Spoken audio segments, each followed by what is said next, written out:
Sabe? Quando você diz assim, eu preciso de você para viver, porque você me completa, porque eu te amo, tá? Existe isso? Existe. Eu tenho um paciente lá no meu consultório que tem 14, 15, 16 anos, que a mãe me liga 1 hora da manhã e fala assim, ai, saiu, não falou para mim aonde ia, falou pro senhor?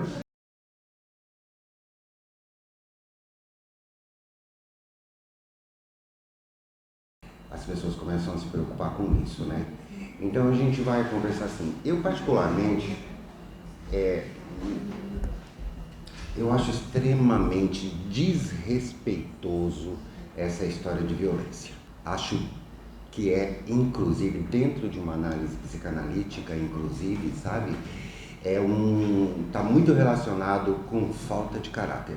Muito relacionado com falta de caráter. Porque ninguém tem o direito de ser violento, nem quando acha que é necessário. Porque a violência, sabe, é aquela coisa assim, ó, o amor e o ódio, eles são da mesma linha. Eu só consigo amar porque eu também consigo odiar. E eu só consigo odiar porque eu consigo amar. E vocês vão ver nas 3 fases depois que tem, daquelas questões de como é o movimento dessa violência doméstica, vocês vão ver que eles vão do amor ao ódio com muita facilidade. E dentro dessa fase que vai do amor ao ódio, ali no meio, a expressão disso é a violência. Qual é o contrário da violência? A gentileza, a educação, no mínimo, a aceitação, no mínimo, o distanciamento, no mínimo, o silêncio, né? Então, todos nós somos seres humanos, né? E a gente vai conversar um pouco sobre isso depois. Eu fiz aqui algumas observações. Nós temos a violência psicológica e moral, temos a violência sexual, a violência social, a física, a sexual e a patrimonial, né? O Dr. Diógenes depois vai trazer todos os dados técnicos onde vocês, desculpem falar vocês, tá? Mas assim, onde a pessoa que tem esse tipo, né? Porque é sofrível, juro por Deus, é sofrível para mim olhar para uma mulher e falar assim, onde você vai poder se defender? Porque eu não quero passar a impressão que eu tô achando que vocês estão sofrendo com o relacionamento de vocês, mas tem muita gente por aí sofrendo e não falam, viu? Não falam, né? Porque um dos maiores problemas do feminino, né, é o bico calado. A mulher já nasceu com essa coisa, né, de ter que ficar quieta, de ter que suportar tudo. A gente vai, depois que eu falar sobre esses tipos de violência aqui e dar os dados para vocês, a gente vai fazer uma análise psicanalítica bem bacana disso, do homem, da mulher e da questão desse comportamento, tá? Então vamos lá, a violência psicológica é quando uma pessoa expõe outra pessoa que há uma situação de violência, né, que pode resultar em traumas. A literatura fala traumas. Na verdade, né, não são traumas, são transtornos. Por quê? Uma pessoa submetida à violência psicológica pode causar transtorno de ansiedade, transtorno depressivo, transtorno de estresse pós-traumático. Esses 3 são fundamentais, os fundamentais resultados de uma violência psicológica, tá? Agora é o seguinte, quando a gente fala em ansiedade, quando a gente fala em depressão e quando a gente fala em transtorno pós-traumático, não é só isso. Desenvolve o TOC, o transtorno obsessivo compulsivo, desenvolve o borderline, desenvolve o pânico, transtorno do pânico, né? Eu já tive uma paciente, olha só que absurdo, que na hora que estava chegando a hora do marido chegar em casa do trabalho no final do dia, ela me contou esse segredo morrendo de vergonha, né? Teve vezes que ela fazia xixi na calça, de medo, porque o marido estava chegando. Ela ouvia a voz dele, dava aquele pânico, aquele tremor por dentro, que ela ficava desesperada, não sabia o que falava, não sabia o que agia, não sabia se ia pegar a roupa, não sabia se ia preparar o jantar, não sabia se tinha que dar um beijo, se tinha que se afastar, né? E o homem era um monstro, né? A verdade. Então, por exemplo, ameaça, constrangimento, humilhação, chantagem, tudo isso. Aí, então a gente vê, olha, tem um lado feminino e tem um lado masculino. A mulher está sofrendo tudo isso. E o homem, ele faz isso disfarçado de ciúme.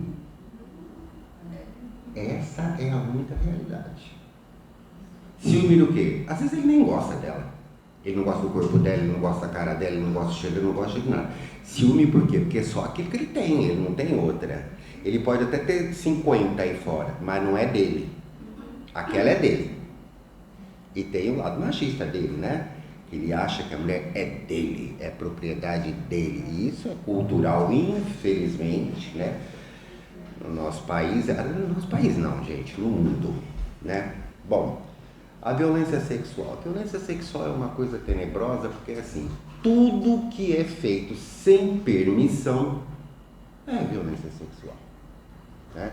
Tá lá, vai ter um relacionamento íntimo, a mulher fala, por favor, né? Vamos usar preservativo, porque eu não quero tomar comprimido, porque eu não quero ficar grávida, tal. O cara consente. Aí quando chega na hora H, eu não gosto disso e tira. Pronto, já é violência. Já é violência.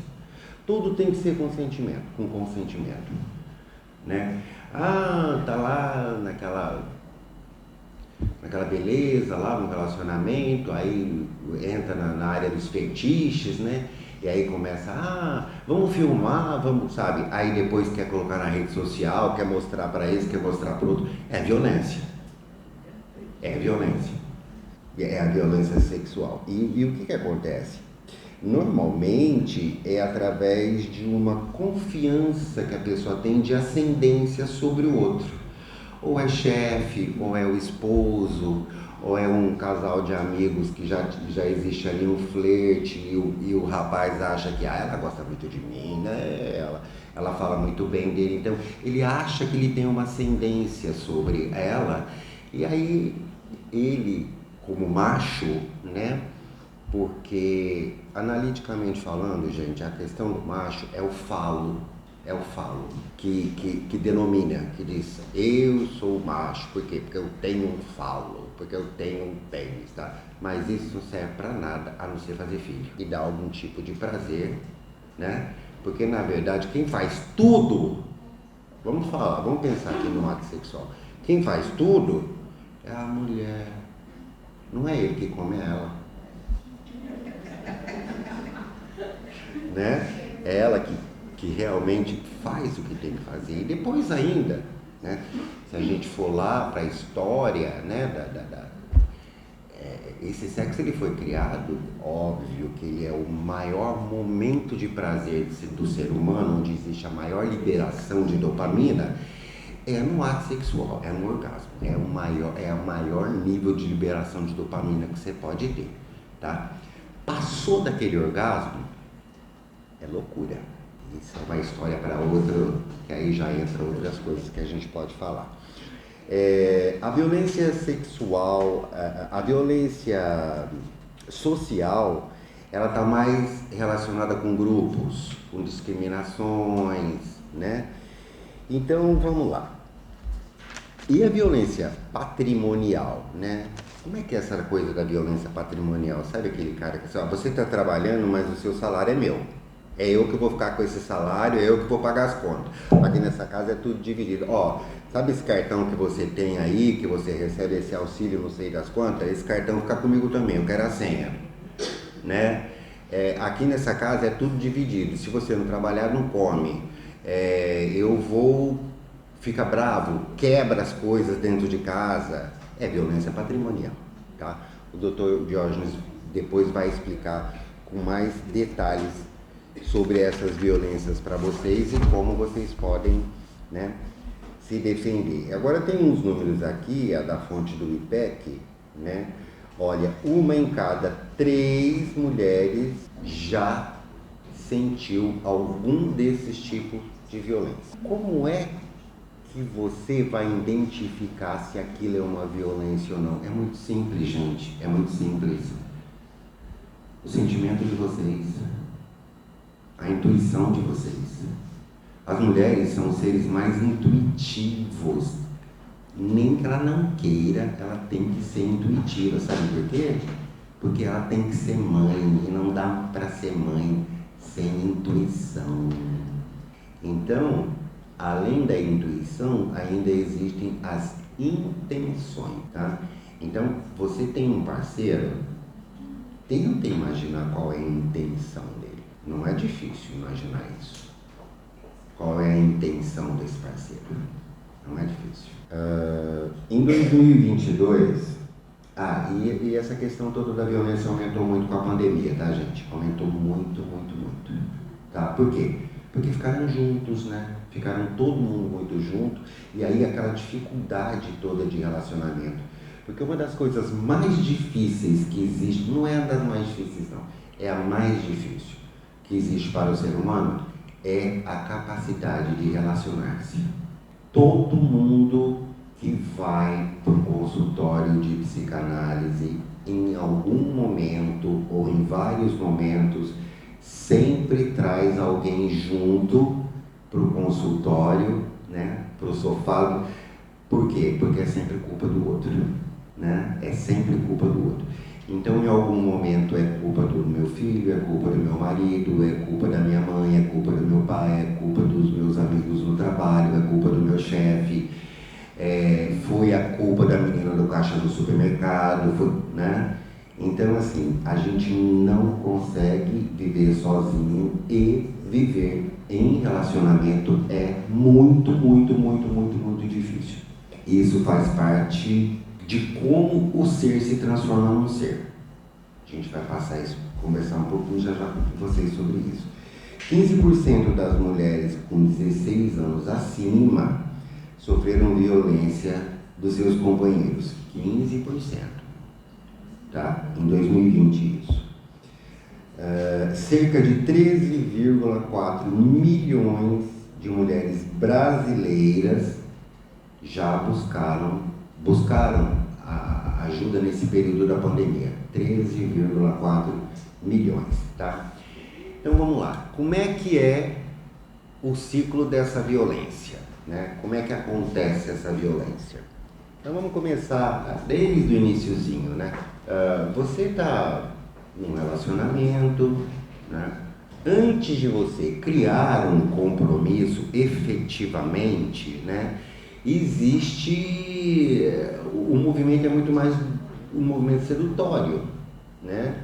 Vamos seduzir, um seduzindo o outro para começar a namorar, depois um seduzindo o outro para assumir compromisso mais sério, né? Um seduzindo o outro para tentar mudar algum aspecto da personalidade do outro que não gosta. É sempre assim, mas ainda com gentileza, porque ainda não existe um compromisso, tal. Às vezes não, né?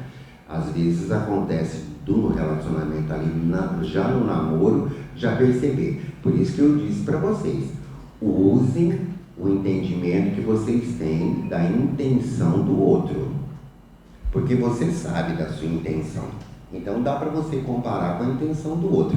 Se não for uma intenção igual à sua, não vai adiantar nada. Existem os problemas? Existem, mas se a minha intenção é ficar junto com você, a sua intenção também tem que ser a mesma, porque senão não vai funcionar. Tem problema? Tem. A minha personalidade é de um jeito? É. A sua personalidade é de outro? É. Tá, então vamos começar o bendito do relacionamento. O que a gente vai poder fazer com esse relacionamento? O que eu vou ter que ceder? O que você vai ter que ceder? O que eu vou poder acrescentar? O que você vai poder acrescentar? Como é que a gente vai viver? Sempre procurando viver com gentileza, com educação. Ai, mas é tão difícil. Então tá, vamos tirar tudo isso. Com respeito. Com respeito. Essa é a palavra. O que é respeito?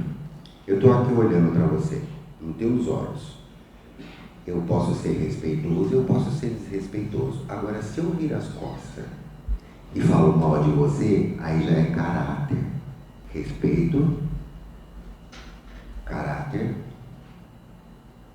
tá? A gente vê muito isso hoje em dia nas redes sociais, né? Ah, porque pra mim ele fala uma coisa, mas depois lá por trás ele posta outra coisa, com um amigo dele ele falou aquilo, com a mãe dele ele falou aquilo outro. Então, e aí, tem caráter? Está na mesma intenção que você está? Não adianta, gente. Você é dono somente de você. Você não muda o outro. Então não é uma questão de você ser egoísta, é questão de você ter saúde mental e viver da melhor forma que você pode. Quer vir comigo? Quer sentar do meu lado? Quer ser minha companheira? Quer ser meu companheiro? Tá, vamos conversar, vamos dialogar, vamos ver quais são as intenções, vamos ver como é que as coisas funcionam, né? Agora, eu não posso de forma nenhuma deixar que ninguém, não é que ninguém mande em mim, mas que ninguém me manipule, que eu chegue num estado onde a minha saúde mental tenha problemas, né? Tipo, eu estou traumatizado com o comportamento, ele manda muito em mim, eu tenho que fazer tudo o que ele quer, né? Vocês vão ver, daqui a pouco eu vou falar para vocês como é que funciona a formação do ser, né? E se você não tiver essa formação, você não é um ser. Você só é humano, porque ninguém nasce ser humano, todo mundo nasce humano. O ser é o exercício que você tem, que você faz a vida toda para ser alguma coisa. Ser do bem, ser do mal, ser esposa, ser esposo, ser filho, ser marido, né? É esse ser que tem que virar alguma coisa, né? Daqui a pouco a gente chega lá. Então o ciclo da violência começa lá com a evolução da tensão, né? Comportamento ameaçador, ofensa, xingamento, humilhação, destruição de objetos, às vezes, né? E aí o homem, por algum motivo, né, ele tem esse tipo de comportamento. Ou você conversa com ele e diz que você não gosta desse comportamento, é muito simples. Eu amo você, mas não gosto do seu comportamento. Esse comportamento não é legal. Vamos comparar, o meu comportamento é igual ao seu? Não, então pronto. Por que você acha que você tem o direito de ser assim e eu não posso? Eu não quero ser assim, mas também não quero viver com alguém que é assim. E aí, olha só o que acontece com a mulher por causa dessa... A autoestima da mulher normalmente é baixa. Normalmente. Digamos que em 90% dos casos. A mulher tem um problema com a autoestima porque ela acha que se ela levantar, desculpa, tá? Isso não é generalizado, mas em muitos casos são assim. Ela acha que se ela aumentar muito a estima dela, ela vai cair na vulgaridade. E não é assim, né? Então vamos lá. A mulher pensa assim, ela se sente responsável por aquele comportamento dele, pelaquela grosseria dele, né? Ela fala, ele está cansado, ele trabalha muito, nossa, não, ele chegou bêbado, mas ele tem direito, porque nossa, ele trabalha tanto, ele só saiu para tomar umas com os amigos, eu sei que ele não estava me treinando, às vezes não estava mesmo, né? Mas chegou em casa bêbado, mudou o comportamento. O problema então é o alcoolismo, vamos resolver isso. E aí vai. Fora o álcool tem a droga, né? E tem umas que falam assim, não, coitado, ele precisa ter uma válvula de escape, ele precisa explodir de vez em quando, porque, né? Olha só, gente, a submissão, a dependência emocional, sabe? Não tem necessidade. Você pode e até deve depender emocionalmente da outra pessoa, mas não pode virar doença, sabe? Quando você diz assim, eu preciso de você para viver, porque você me completa, porque eu te amo, tá? Existe isso? Existe, tá? Mas não pode virar doença. Quando é que vira doença? Quando o ciúme vira patologia, quando tem cenas de violência, quando tem, como é que a gente pode dizer, eu não quero ofender, mas vamos lá, é paranoia, sabe? sentimento que está sendo perseguido ou então está perseguindo alguém. Isso é paranoico, gente, sabe? Sabe aquela esposa que instala um aplicativo no celular do marido para saber onde que ele está andando, e também o contrário, né? A gente pode fazer isso com o filho, tudo bem, porque filho precisa, né? Mas com marido, com mulher, sabe? Aí fica complicado, né? Muito complicado. Então a primeira fase é essa. Aí depois entra para a fase de agressão, né?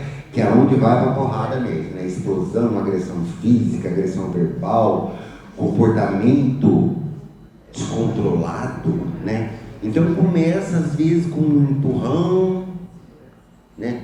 Sai pra lá, Começa às vezes com um beliscão, começa com uma agressão verbal, você é feia, você é suja, não gosto do seu cheiro, qualquer coisa assim, né? Você é gorda, você, né?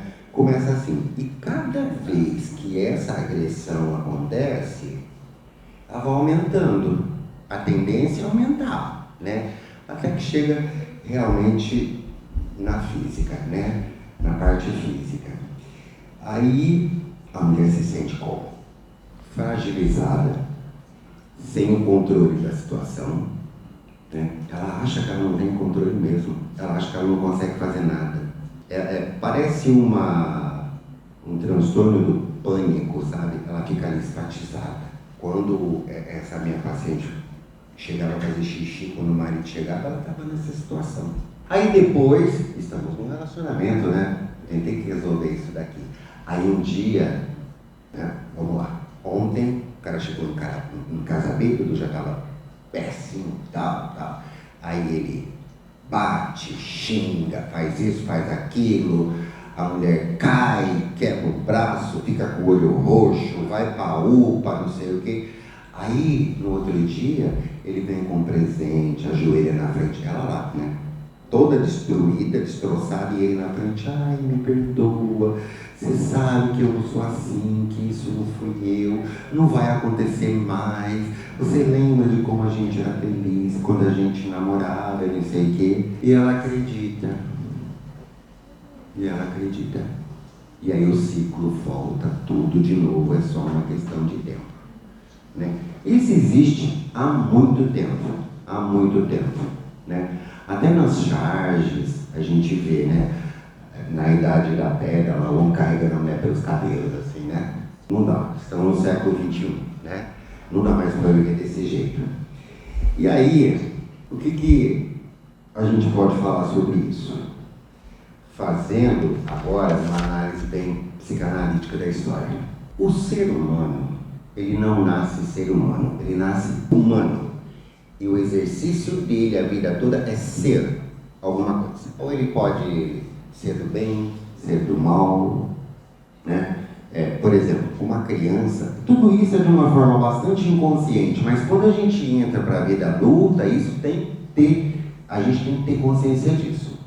Por quê? Porque é na vida adulta que eu vou aprimorar isso, tá? Então, por exemplo, a criança, inconscientemente, ela sabe que ela tem que ser criança. Então ela sabe que o objetivo dela é brincar, é conhecer os coleguinhas, é ser bem tratado pela mãe. Só que a mãe já vai colocando umas coisinhas ali, né? A mãe e o pai, você tem que me obedecer, você tem que me ajudar em casa, não pode falar palavrão. E ele já vai entendendo subliminarmente que ele não pode falar palavrão, que ele tem que ajudar a mãe em casa. Ou seja, eu sou uma pessoa que ajuda a mãe, eu sou uma pessoa que não fala palavrão. Então, começa aí a formação do ser. Quando alguém fala isso para ele, ele fala assim, não, eu não sou assim, não, eu sou assim. Aí ele entra quando ele tem 7 anos de idade, completa a personalidade dele. Dos 7 aos 12, ele dá uma maturada nessa personalidade dele. Como é que é essa questão da personalidade? É assim, o sujeito não consegue colocar palavras naquilo, mas ele sente como ele é. Se alguém dizer para ele, você é assim? Ele fala, sou, ou então, não sou. Mas ele, para sentar e fazer um discurso, descrever a personalidade dele, ainda não vai conseguir. Dos 12 até os 18 ou até os 21, Na verdade, antigamente era assim, né? Hoje em dia a gente encontra gente com 45 anos que tem comportamento de adolescente ainda, né? Mas, normalmente, essa fase da adolescência é onde tem um transtorno de conduta. O que é o transtorno de conduta? Ele tem uma conduta que vai contra tudo que ensinaram para ele na infância. Então, normalmente, ele contesta o ambiente familiar, as coisas que deram para ele, as coisas que ensinaram para ele, tem aquela tendência a achar que a comida da mãe do amigo é melhor, que na casa da mãe do amigo é melhor, que não sei aonde é melhor, né? Ele não gosta daquela escola, ele quer ir para aquela escola, ele tem essa tendência. É um momento muito difícil para um marido e uma mulher, um pai e uma mãe, porque se não tiverem um entendimento bacana do que é o relacionamento deles, do que é criar um filho, para que o filho seja alguma coisa, num futuro muito próximo, eles vão entrar nessa violência de novo. Porque como é que começa isso? O menino faz alguma coisa errada, a mãe fala, olha, o sujeito está muito mal educado, o nosso filho está assim. Aí o pai, culpa sua, é você que fica o dia inteiro com ele, eu trabalho, a responsabilidade não é minha. Pronto, começa a briga. E a criança vai ficar pior ainda.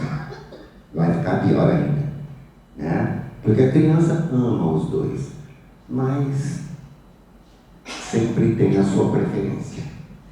Não tem jeito, sempre tem. Ou ele se dá mais com a mãe, ou ele se dá mais com o pai.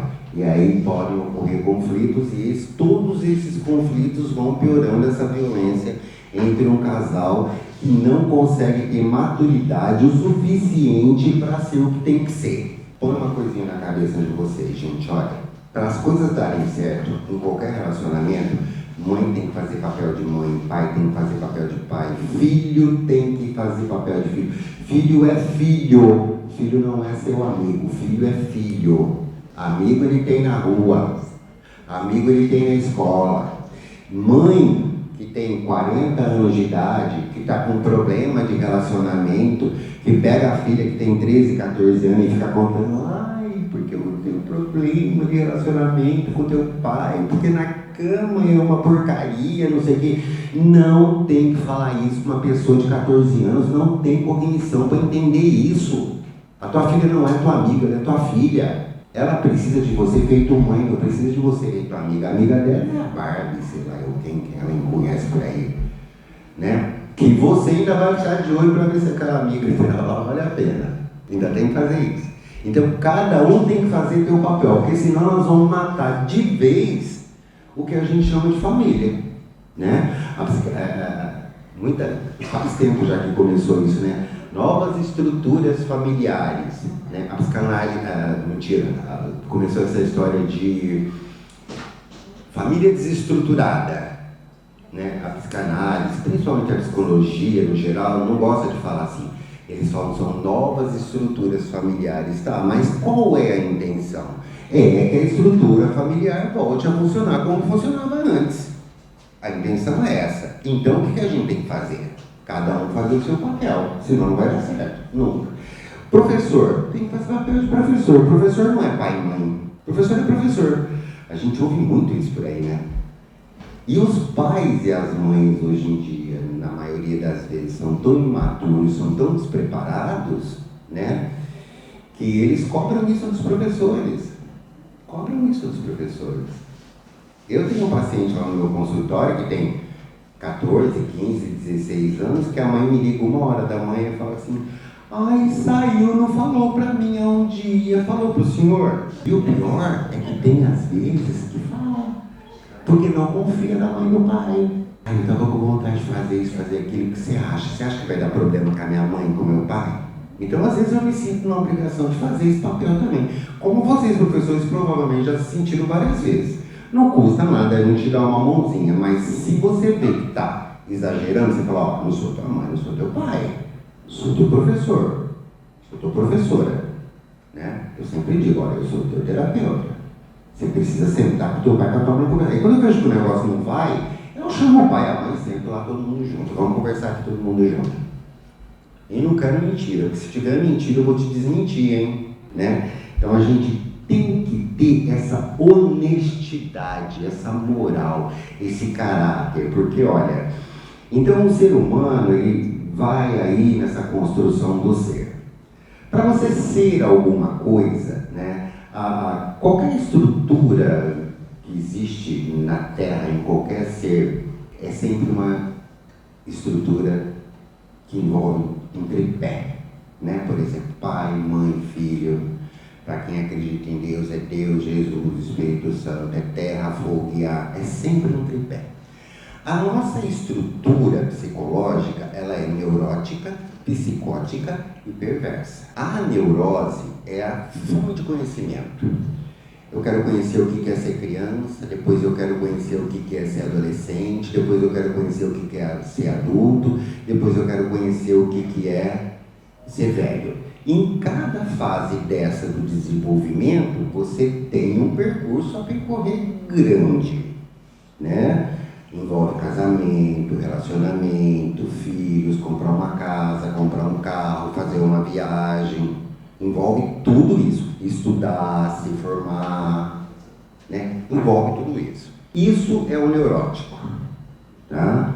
O psicótico é aquele que vive naquele mundo assim, ó. Ah, e se fosse assim?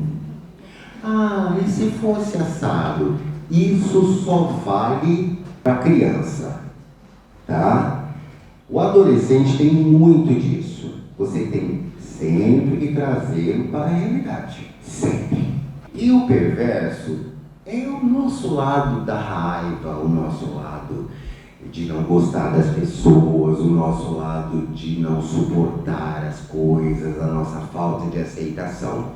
Só que esse perverso, como o psicótico e o neurótico, eles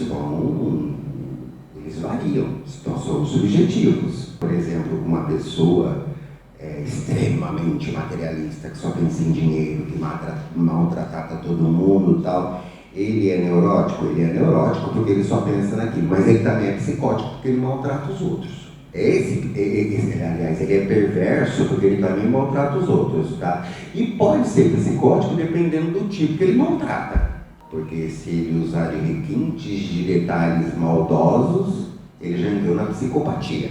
E esse perverso pode chegar no psicopata muito facilmente. O que tem de psicopata por aí vocês não têm ideia, tá?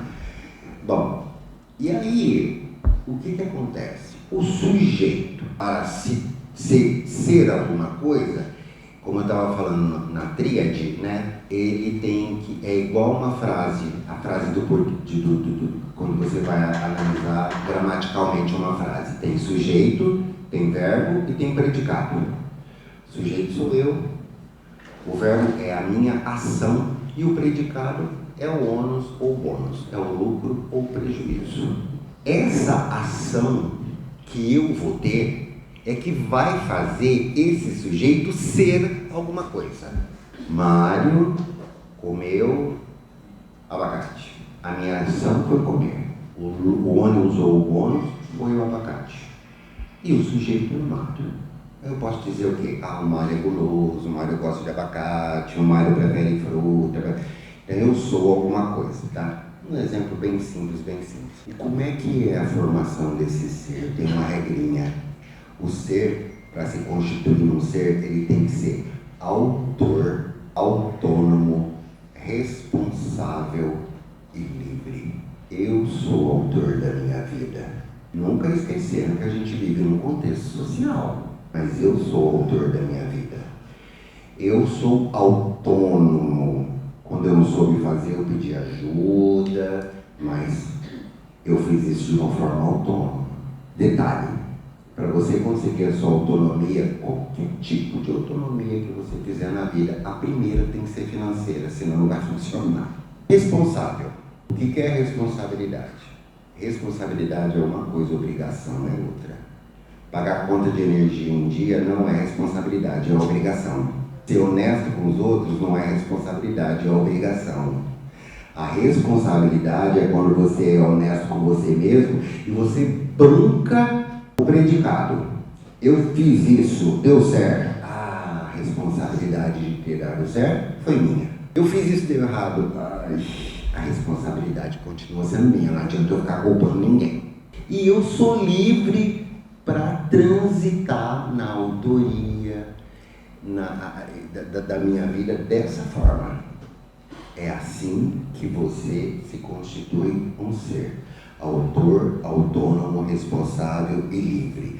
Pensa sempre sobre isso quando você quiser potencializar o que você quiser ser dentro de você. Naquela tríade, né, nós temos o ego, o superego e o id.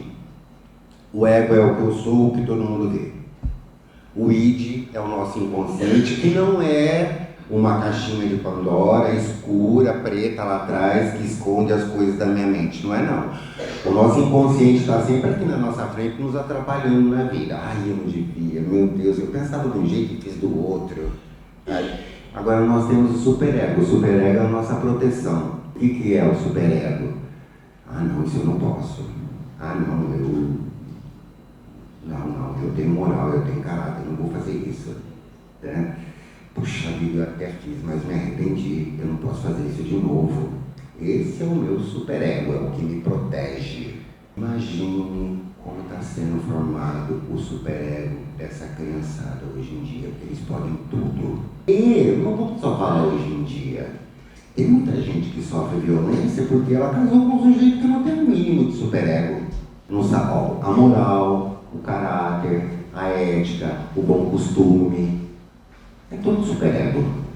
Tudo superego, tá?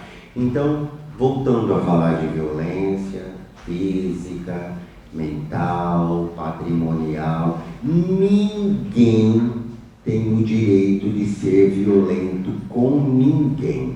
Quando você não souber o que falar, fica quieto e distancia. Silencia e distancia, porque essa é a única forma que tem de apaziguar uma situação. É a única forma, tá? Porque se você bate de frente, piora a situação. E depois, com calma, senta e coloca o seu superego para funcionar. O que está certo, o que está errado, o que é bom, o que é ruim. A mulher precisa entender que essa é a constituição dela, não tem jeito, né? A mulher, desde quando ela nasceu, ela sempre foi, digamos assim, ela está abaixo, todo mundo acha, né? Ela tem que trabalhar, ela não pode estudar, ela conseguiu o direito a votar faz pouco tempo, ela não pode fazer faculdade, ela tem que... Não. Ela não pode jogar futebol, essa é coisa de homem, né? Então é assim, não é nada disso. Não é absolutamente nada disso. Eu sei que foi difícil, que foi complicado para que muitas de vocês chegassem nesse patamar hoje em dia, né? Mas não permitam que ninguém faça. Olha, os números estão aí. As mulheres, elas são... O número de mulheres formadas em terceiro grau em faculdade é muito maior do que o dos homens. Hoje em dia já está quase... Eu sou de São Paulo, por exemplo, eu trabalhava numa empresa que, para os cargos de alto nível, ele preferia mulheres. E olha que ele era americano, o dono da empresa. Ele preferia mulheres. Porque eu confio, mulher não mente. Quando ela mente, ele falava assim, quando ela mente é muito fácil de descobrir. Né? Porque ele também era machista e americano ainda por cima e judeu, bom, enfim, deixa pra lá. Aí, então, é aquela coisa que você precisa entender qual é a diferença entre um homem e uma mulher. Só isso. A diferença é física, não é cognitiva e muito mais emocional, tá, gente? A mulher tem muito mais capacidade de suportar dor. A mulher tem muito mais paciência, tem muito mais tolerância. Mesmo as que estouram, eventualmente, têm essa capacidade. Muito maior do que os homens, né?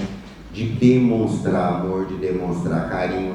E se um homem que está com você ou perto de você não tem essa sensibilidade, muito provavelmente, de vez em quando, ele vai ter esse envolvimento de violência, pelo menos verbal. E se alguém quiser extravasar, contar o que está acontecendo, precisar falar sobre isso, né? Tem o meu consultório, fique à vontade. Bom, para terminar, o meu papo que eu trouxe para vocês foi isso, né? Para terminar, eu gostaria de dizer para vocês que foi um prazer estar aqui, falar sobre esse assunto e dizer para vocês que eu acabei de montar como é que fala? No YouTube. Eu tenho uma página lá no YouTube, um canal no YouTube, tá? Então, cada semana, toda semana eu posto uns negocinhos bacanas lá. A primeira foi sobre como eu sou, a segunda a gente vai falar sobre vícios, hábitos, vícios, neuroadaptações. Aí a que vai sair hoje, no final do dia, é sobre será que a minha mente mente para mim? É muito bacana essa, tá? E eu vou aproveitar, por isso que a gente está filmando, vamos falar da violência das mulheres também, tá? Então é só entrar lá no psicólogo Mário Pacheco. Não vou pedir nada para vocês, só vou pedir para entrar, curtir e se inscrever. Muito obrigado e até uma próxima.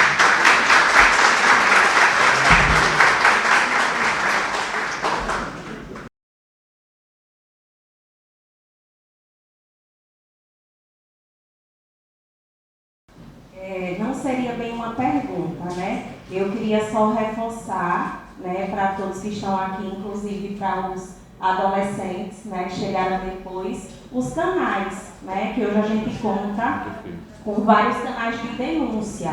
E isso é muito importante, né, a questão do batalhão, né, da Maria da Penha, as delegacias especializadas, que hoje a gente já tem aqui em Maceió, os centros de referência especializados de assistência social, né, que são os CREAS. Hoje em Maceió nós temos 5 e a gente pode fazer essa denúncia, né, não só a mulher, como um vizinho, um colega, alguém que perceba.